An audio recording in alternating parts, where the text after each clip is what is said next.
Restoring Men in History, Part 2. Kennedy, here we go. Let's go into the clip. A shared vision of a nation healed of its divisions. They set up tables at churches and farmers' markets. They canvassed door to door. In Utah and in New Hampshire, volunteers collected signatures in snowstorms, convincing each supporter to stop in the frigid cold, to take off their gloves, and to sign legibly. During a heat wave in Nevada, I met a tall, athletic volunteer who cheerfully told me that he had lost 25 pounds collecting signatures in 117-degree heat. To finance this effort, young Americans donated their lunch money, and senior citizens gave up part of their Social Security checks. Our 50-state organization collected those millions of signatures and more. No presidential campaign in American political history has ever done that. And so I want to thank all of those dedicated volunteers and congratulate the campaign staff who coordinated this enormous logistical feat. Your accomplishments were regarded as impossible. You carried me up that glass mountain. You pulled off a miracle. You achieved what all the pundits said could never be done. You have my deepest gratitude, and I'm never going to forget that, not just for what you did for my campaign, but for the sacrifices you made because you love our country. You showed everyone that democracy is still possible here. It continues to survive in the press and in the idealistic human energies that still thrive beneath the canvas of neglect and of official and institutional corruption. Today, I'm here to tell you that I will not allow your efforts to go to waste. I'm here to tell you that I will leverage your tremendous accomplishments to serve the ideals that we share, the ideals of peace, of prosperity, of freedom, of health, all the ideals that motivated my campaign. I'm here today to describe the path forward that you've opened with your commitment and with your hard labors. Now, in an honest system, I believe that I would have won the election. In a system the kind that my father and my uncles thrived in, a system with open debates, with fair primaries, with regularly scheduled debates, with fair primaries, and with a truly independent media untainted by government propaganda and censorship. In a system of nonpartisan courts and election boards, everything would be different. After all, the polls consistently showed me beating each of the other candidates, both in favorability and also in head-to-head matchups. But I'm sorry to say that while democracy may still be alive at the grassroots, it has become little more than a slogan for our political institutions, for our media, and for our government, and most sadly at all for me, for the Democratic Party. In the name of saving democracy, the Democratic Party set itself to dismantling it. So again, this is a funny thing. Democrats love to use this word democracy. And when they're talking about it in terms of the Electoral College, again, I think they tend to mean pure democracy because they talk about popular vote. But they're not even following it in their own party, within their own party, right, with Kamala Harris just being crowned and Joe Biden not having a challenger. So we've talked about this. This has been a huge mantra and calling card for the Democratic Party. But of course, the powers be want to choose and strip you of information and censor things and have had mass censorship going on for years that you've seen. And if they've had all this lawfare, imagine what they could do in the general election coming up. Imagine what kind of fraud there could be. I mean, if they're willing to do all this to their own candidates, Bobby Kennedy, to a Kennedy legacy, imagine what they'll do to a non-Kennedy and an oppositional person like Trump. And we know what happened in 2020, right? And this is a Democratic trend. He's talking about he wants to do interviews, wants to talk about ideas, and how they try to bring back and not talk about ideas. So let's go to the next clip, and then I'll get into it more. in Chicago, a string of Democratic speakers mentioned Donald Trump 147 times just on the first day. Oh, who needs a policy when you have Trump to hate? In contrast, at the RNC convention, President Biden was mentioned only twice in 4 days. I do interviews every day. Many of you have interviewed me. Anybody who asks gets to interview me. Some days I do as many as 10. President Trump, who actually was nominated and won an election, also does interviews daily. How did the Democratic Party choose a candidate that has never done an interview or debate during the entire election cycle? We know the answers.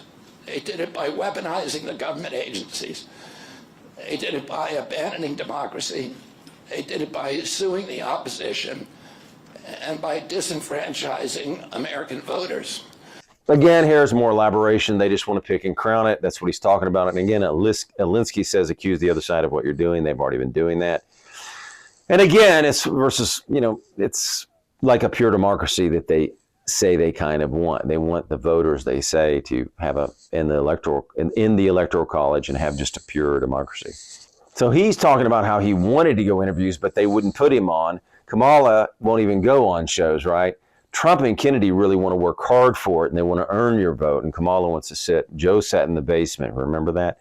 And I believe that's for many reasons, that they think they can win it with the media and the narrative and whatever they're going to do in the upcoming election. These men, Trump and Kennedy, are not afraid to take interviews. Kamala has done barely any interviews. And Kennedy compares himself to Ross Perot, who got, I think, 34, he said, or some number of interviews, and Kennedy couldn't get any on the establishment media. So that's a concern. The corruption of the media, the corruption of the party, and that is a thing, right? Because free speech and information flowing to you is so important that we talk about all the time. We don't want censorship. We need free speech in this country. To have a republic, you've got to have free speech. Clip 5.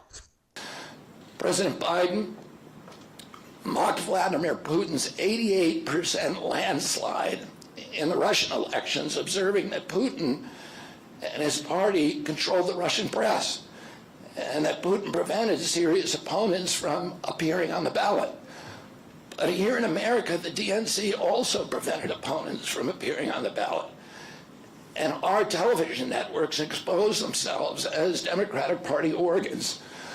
Over the course of more than a year, in a campaign where my poll numbers reached at times in the high 20s, the DNC-aligned mainstream media networks maintain a near perfect embargo on interviews with me.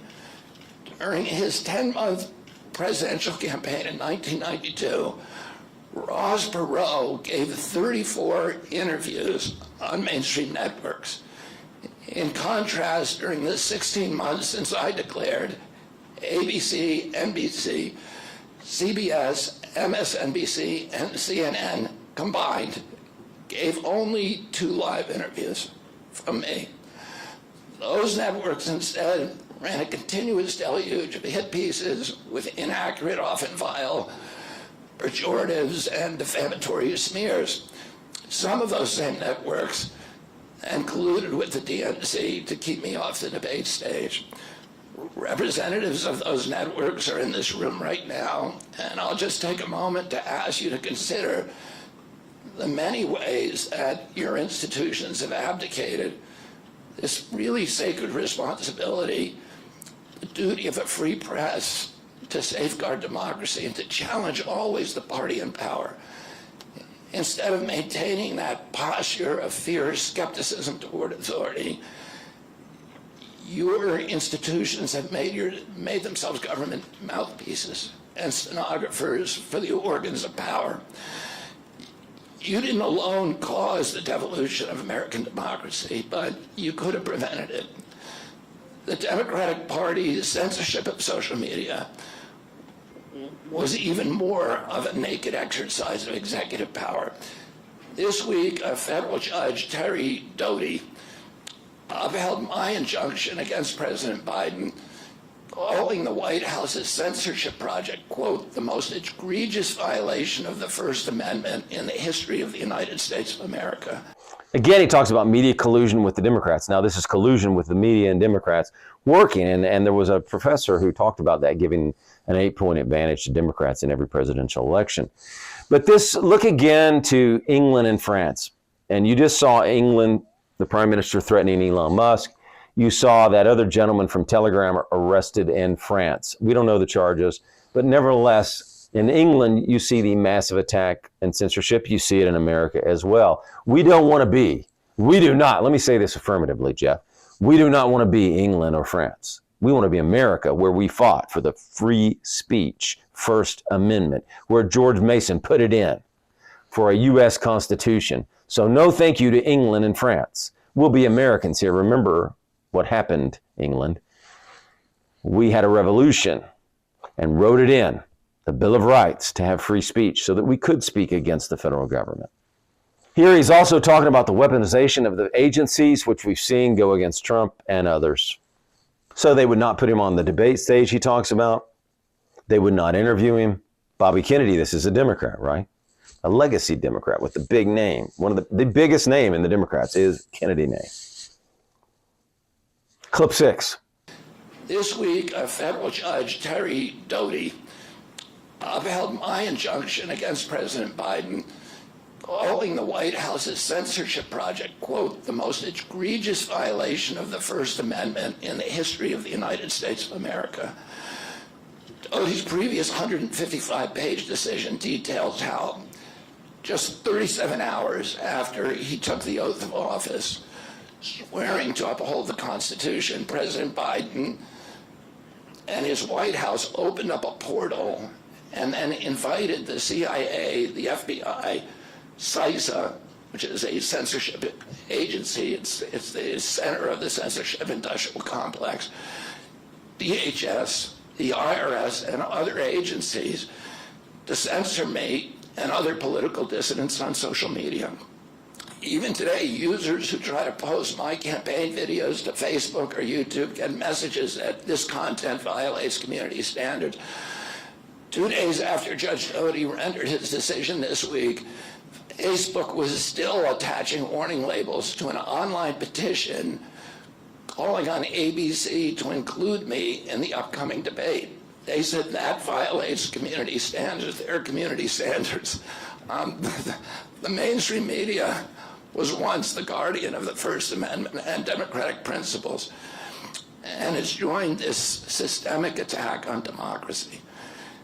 It also, the media justifies their censorship on the grounds of combating misinformation, but governments and oppressors don't censor lies. They don't fear lies. They fear the truth, and that's what they censor. And I don't want any of this to sound like a personal complaint, because it's not. For me, it's all part of a journey, and it's a journey that I signed up with. But I need to make these observations because I think they're critical for us doing the thing that we need to do as citizens in a democracy to assess where we are in this country and what our democracy still looks like, and the assumptions about U.S. leadership around the globe. And are we really still a role model for democracy in this country? Or have we made it, a kind of a joke? And here's the good news. While mainstream outlets denied me a critical platform, they didn't shut down my ideas, which have especially flourished among young voters and independent voters, thanks to the alternative media. Many months ago, I promised the American people that I would withdraw from the race if I became a spoiler. A spoiler is someone who will alter the outcome of the election but has no chance of winning. In my heart, I no longer believe that I have a realistic path to electoral victory in the face of this relentless, systematic censorship. So I'm so glad he wrote this in the speech, because we covered this case. It was a huge law case that he just talked about, and we went through it in a video, so we're not going to go back through it, but it's a huge thing for restoring men in history. Because we say we must restore the Constitution, protect the Constitution, maintain the Bill of Rights, the First Amendment, for you to have the right to always speak when you disagree with the federal government. It restrains the federal government, and look what they've done. And he calls it out, this corruption by the agencies, this attack on your free speech. The First Amendment was meant to what? Restrain the federal government. We'll go through it a little bit again. We're not going to overdo it. George Mason had already written it in Virginia. They had the protection from the Virginia government. He was writing it to what? Restrain the federal government, protecting your right to speak against the government, think freely, right? You got to be able to think and speak freely. We love that document and we want to protect it. So we don't want free speech infringed by the federal government because the Constitution restrains them from doing that. It can't. And it has happened. Facebook just came out with a thing today that it happened again on COVID narratives, the government interfering. Of course, you've seen the Twitter files. But that judge that he just talked about, and that case is very important. Monumental threat to your freedom. Imagine Sam Adams, Patrick Henry, what they would be doing and thinking today if the federal government was transgressing their free speech like is happening today. And Robert Kennedy calls it out. Just imagine for a second. And we don't want it's like in England. Remember how they're going on social media posts and arresting people, but then letting immigrants just roam around and beat up people? It seems to be the case that I've seen on Twitter, at least. That's what we're reading and hearing. So we don't want to be England and we don't want to be France. We want to be American because we love this country and we love the U.S. Constitution. So let's keep it American. Who's it up to? It's up to us. So the federal government has bridged speech before, of Mockingbird, Operation Mockingbird, and the Church Committee. They went through that. So this has happened throughout time. So think what life would be like in England or France today. You'd have to be afraid to say things, which would stunt you in thinking. If you like our mission, we would appreciate it if you liked and subscribed.